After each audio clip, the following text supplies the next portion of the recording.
Assalamualaikum warahmatullahi wabarakatuh. Waalaikumsalam. Selamat siang Pak Mul. Selamat Maaf siang. mengganggu kegiatannya hari ini. Kabarnya Pak Mulyadi bagaimana? Baik hari ini. Ya cuma belum makan. Cuma belum makan. Oke Pak Mul. Alhamdulillah Pak Mul sudah sekitar 3 atau 4 bulan diangkat sebagai menjadi kepala sekolah yang baru. Bagaimana pesannya Pak? Kesannya bagaimana? Kesan-kesannya sebagai kepala sekolah baru tentunya masih banyak sekali hal-hal yang harus saya lakukan. Utamanya adalah memang itu adalah profesi atau jabatan yang baru. Tentunya saya ini sebagai kepala sekolah masih kurang semuanya, dan ini masih tanya-tanya ke senior atau ke mana saja supaya nanti bisa untuk kedepannya ini lebih maju dan dapat menyelesaikan masalah yang ada di sekolah saya. Terima kasih Pak Mul. Maaf Pak Mul, sebelumnya ini adalah tugas CGP saya untuk mewawancarai panjenengan sebagai kepala sekolah, yaitu tentang dilema etika atau bujukan moral. Nah, untuk pertanyaan yang pertama Pak Mul, selama ini bagaimana Anda dapat mengidentifikasi kasus-kasus yang merupakan dilema etika atau bujukan moral? Untuk mengidentifikasi kasus-kasus seperti itu, tentunya saya ini tidak langsung memutuskan. Tentunya yang pertama adalah saya renungkan dulu dan saya pahami semuanya, masalah-masalah apa yang ada itu saya pahami, kemudian saya renungkan. Setelah itu, saya mengambil referensi apa, kasusnya apa, kemudian setelah itu saya mendiskusikan dengan yang lain-lain atau orang-orang yang berkompeten dan orang-orang yang lebih berpengalaman pada saya akan mendiskusikan itu, dan itu nanti itu baru saya identifikasi kasusnya per kasus itu. Untuk selama ini bagaimana Anda menjalankan pengambilan keputusan di sekolah, terutama untuk kasus-kasus di mana ada dua kepentingan yang sama-sama benar atau sama-sama mengandung nilai kebajikan? Ulangi. Bagaimana menjalankan pengambilan keputusan di sekolah Pak Mul? Kan kadang kasus-kasus di sekolah itu kan ada yang kepentingannya itu pengambilan keputusan itu sama-sama benar, terus ada juga yang sama-sama keputusannya itu mengandung nilai kebajikan. Untuk itu yang pertama, kegiatan yang sehari-harinya yang pertama itu saya akan mendiskusikan tadi, yang pertama mendiskusikan, dan saya akan mengumpulkan semua warga sekolah, kemudian saya rapatkan, dan itu nanti baru itu saya akan memutuskan secara musyawarah mufakat. Lanjut Pak Mul, langkah-langkah yang seperti apa yang dilakukan selama ini? Kan menjadi kepala sekolah kan ibaratnya baru. Nah, langkah-langkahnya seperti apa untuk pengambilan keputusan tadi? Memang dengan cara mengumpulkan guru atau meminta bantuan ke yang lebih berpengalaman atau bagaimana? Langkah-langkah yang saya lakukan ini karena ini saya memang kebetulan memang kepala sekolah baru, jadi belum ada banyak keputusan yang saya ambil. Jadi langkah-langkah yang kedepannya saya lakukan, misalnya kemarin sudah ada kasus yaitu ada yang pertama itu titipan dari atasan kami, itu memang kasus yang ini saya pecahkan. Ini pertama, langkah-langkahnya yang pertama ya memang kita itu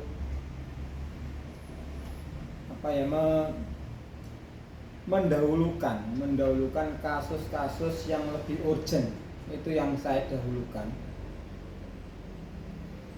Setelah itu kasus ini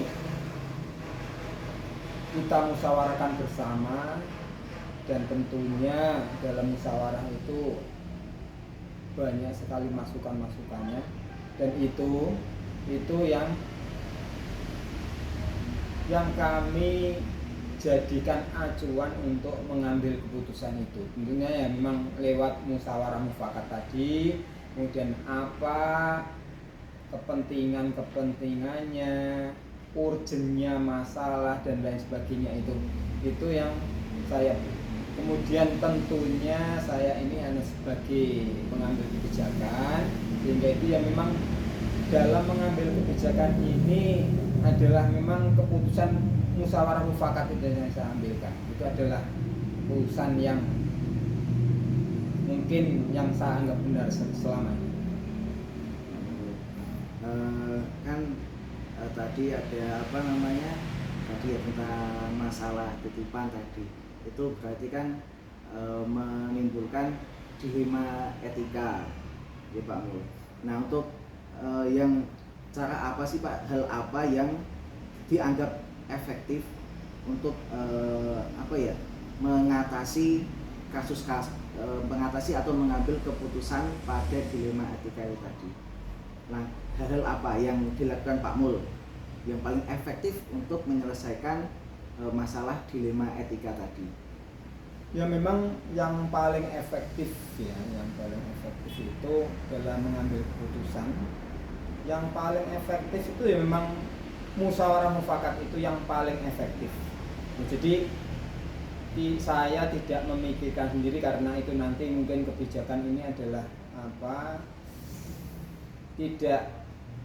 kedepannya itu tidak kebijakan kami. Jadi nanti itu memang keputusan itu harus tepat dalam mengambilnya, karena itu memang musyawarah mufakat itu yang kami jadikan acuan yang pertama di dalam mengambil keputusan. Kalau tadi kan hal yang dianggap efektif Pak Mul. Nah sekarang itu tantangan dalam pengambilan keputusan pada kasus dilema etika tadi, tantangannya apa Pak Mul? Tantangannya memang yang pertama adalah ini, dalam kasus-kasus titipan misalnya, saya ini akan dilemanya memang kalau mungkin contoh misalkan di sekolah kami ini ada atasan kami ini yang misal mengajukan supaya guru ini diterima di SD kami misalkan. Itu yang dari atasan kami. Tentunya dilemanya kan memang kalau saya ini menerima juga mungkin atas dasar kepentingan saya atau kepentingan dari atasan itu, kan memang tidak benar kalau kita dalam menetapkan kasus atau menentukan kasus itu atas dasar kepentingan itu. Karena itu dilemanya memang itu dari kepentingan dari atasan kami. Dilemanya memang saya ini tentunya akan rikuh pekiwuh kalau saya menerima risikonya bagaimana, kalau tidak diterima risikonya, ini dilemanya. Tetapi tentunya sebagai pimpinan, tentunya kita ini dapat mengambil kebijakan yang baik untuk kemajuan lembaga sekolah kami. Berarti kalau untuk menyelesaikan masalah dilema, katakanlah Pak Mul mempunyai pengambilan keputusan tapi ada dilemanya Pak Mul. Nah kayak gitu misal ada keputusan dilema tadi, itu Pak Mul itu ingin menyelesaikannya langsung, apakah mempunyai jadwal untuk menyelesaikannya atau bagaimana Pak? Untuk kasus-kasus, misalnya kasus ini kan ada dibedakan kasus yang penting, kasus yang urgent yang harus segera diselesaikan, atau kasus yang mungkin dalam penyelesaiannya kan memang membutuhkan waktu yang lama. Itu ya memang harus kita pilah-pilah dulu, nanti dalam penyelesaiannya tentunya ini ada kasus yang bisa langsung diputuskan, ada kasus yang mungkin membutuhkan banyak waktu untuk dapat memutuskannya, karena ini kalau kita langsung memutuskan tidak memikir-mikir terlebih dahulu, itu mungkin kedepannya kan memang kita ini akan rugi sendiri karena itu adalah kebijakan-kebijakan yang penting. Jadi dalam menentukan itu memang membutuhkan, ada yang membutuhkan waktu lama, ada yang membutuhkan waktu yang sedikit, karena tergantung dari kasus-kasus. Terus untuk mengambil keputusan tentang dilema etika tadi, faktor apa yang mempermudah atau membantu Pak Mul dalam mengambil keputusan tersebut, Pak? Apakah ada seseorang yang dianggap bisa membantu untuk mengambil keputusan tersebut atau bagaimana? Seseorang yang bisa membantu untuk mengambil keputusan tentunya ya memang kita ini sebagai pemimpin ya memang itu tadi, memang untuk dari saya pribadi ya, kalau dari saya pribadi untuk menentukan kasus-kasus itu memang ya kita akan memanggil memanggil sumber-sumber tertentu, misalkan dari guru atau dari mana saja lah, misalnya dari masyarakat itu. Jadi kita tentukan dulu itu. Jadi tadi yang ditanyakan Pak ya, yang itu apa, seseorang yang membantu Pak Mul sekolah untuk mengambil keputusan ya. Jadi yang membantu untuk mengambil keputusan itu memang ya rekan-rekan sejawat lah. Memang kalau ya memang rekan-rekan sejawat yang ada di lingkungan sekolah itu. Biasanya kalau jadi kita mengambil keputusan kan lewat musyawarah mufakat tadi. Jadi untuk kalau keputusan pada lembaga sekolah memang dalam yang membantu ya memang rekan-rekan sejawat itu kita musyawarahkan, dan keputusan itu kita putuskan bersama dulu. Kita putuskan bersama. Ini yang paling baik, ini yang kurang baik. Jadi yang paling baik itu yang saya ambil. Jadi ya yang membantu ya memang rekan-rekan sejawat dari sekolah, kalau lembaga sekolah ya itu memang rekan-rekan sejawat terutama. Yang kedua adalah mungkin dari wali murid dan komite.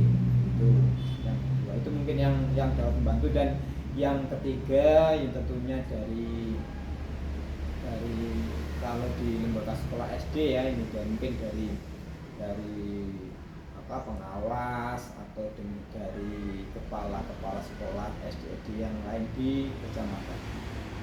Yang terakhir Pak Mul, tadi Pak Mul sudah banyak menyampaikan tentang pengambilan keputusan dilema etika.